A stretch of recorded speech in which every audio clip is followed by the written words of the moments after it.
being a young basketball player, playing for someone like the Bulls, I mean, you had to it was raining Punani. No. What, man? I'm turning this shit off, man. I thought you gonna keep it 100 with me, or you bullshitting here? Dog, where do you get it? Check it out. What do you do when you get it? When you travel, you go to different cities. And you think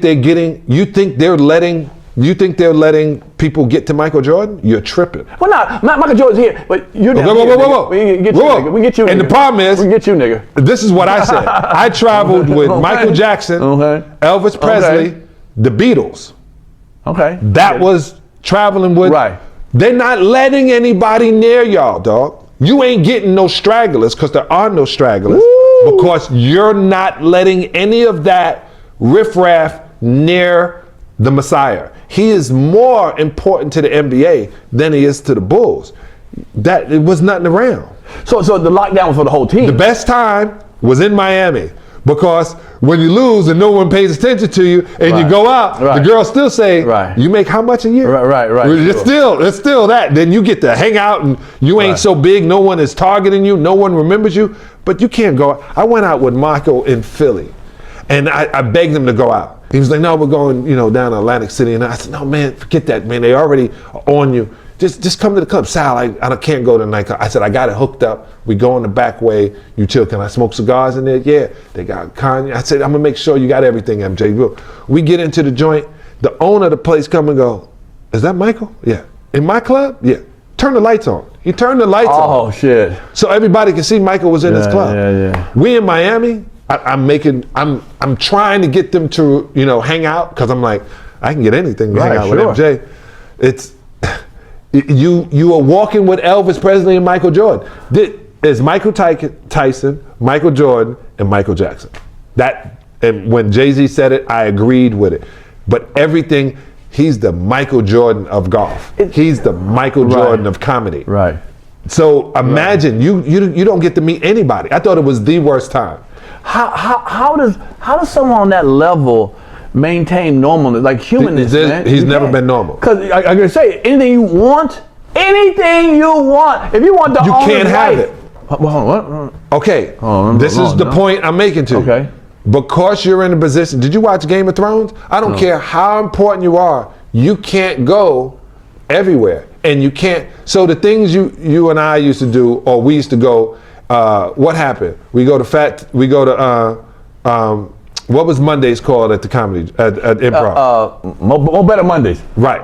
Where did we go after? We hung out with TK, and we went to the club. Do you want to know we couldn't do that this year? Mm-hmm. You know why? The club was where? In West Hollywood. Okay. We didn't realize Monday night was the night the gay guys let the club be open and all the black people went to the club. Peanuts?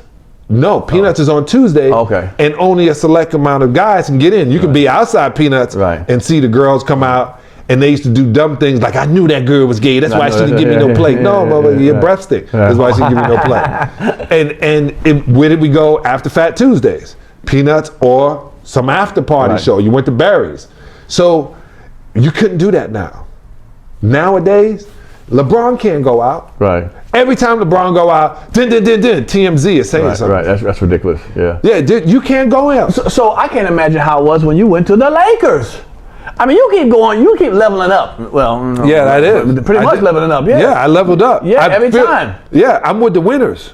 That's why you here. Shit. Exactly. And everybody was like, when they said, man, it ain't cool with KD figuring out go to the Golden State. What? Why would you want to go to the losing team? Well, won't you go to the team where you can be the own man? That's your ego. Right. I want to go where my talents are appreciated and they can't guard any of us and we can win all of it together.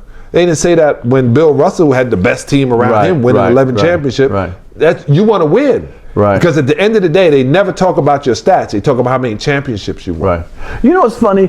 And I didn't gain the respect for him until he passed, unfortunately, Kobe. You know, I thought he was a cornball. You know, remember that whole snitching thing on Shaq and all that? You know, niggas in the barbershop, man. Oh, you're whack. He came from living overseas and so forth. And it wasn't until he passed that I realized his work ethic. How, you know, he was like I'm about this basketball. Y'all can do the rest of this other shit all over here. I don't give. You can be trying to be fly and be in magazines. I'm about this basketball. He was about that basketball. And dedicated himself like ridiculous. And the time he didn't dedicate himself, the worst things in the world can happen. Yeah. They happen. His beautiful wife forgave him, and he never went that route again. Right. Now, he never went that route again. He went from that to, the only thing that's ever taken care of me is Vanessa and this basketball, and it's getting my focus. Right. Like, it's getting my focus. Karan Butler talks about how hard he used to train because he wanted to be Kobe.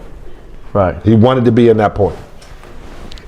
Right. Well, okay. No, well, but yeah, you saw inside of him, and that was that you got a chance to see Kobe. He was such a cool guy. Well, was he really a cool person, or was he just like so focused that you couldn't break into that situation? Dog, and this is the craziest thing.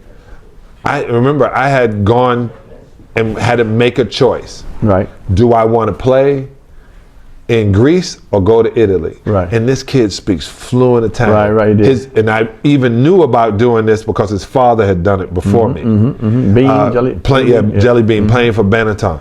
And I said, man, if I go to Italy, I ain't leaving. Wow. I already knew it. Right. I was like, I ain't leaving. And he it's the same thing. He had this same thing, like, I'm going to be this. Right. And I asked him one time, Pierre, I said, so you're going to be the next Michael Jordan? I played with Harold Miner, and they put so much pressure on Harold Miner and Baby Jordan. Yeah, I remember Harold Miner. He said, I'm going to be the first Kobe Bryant. Nice.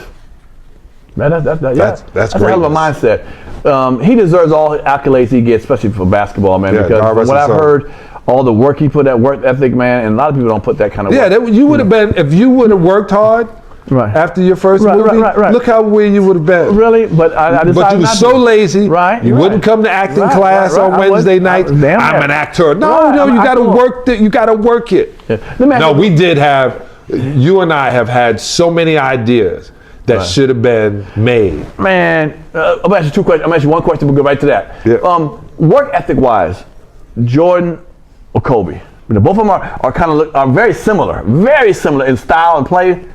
Did they have the same work ethic? And they say, Kobe was a beast with their work ethic. Yes. It did? Yeah. So Michael originated it, and Kobe just took the blueprint.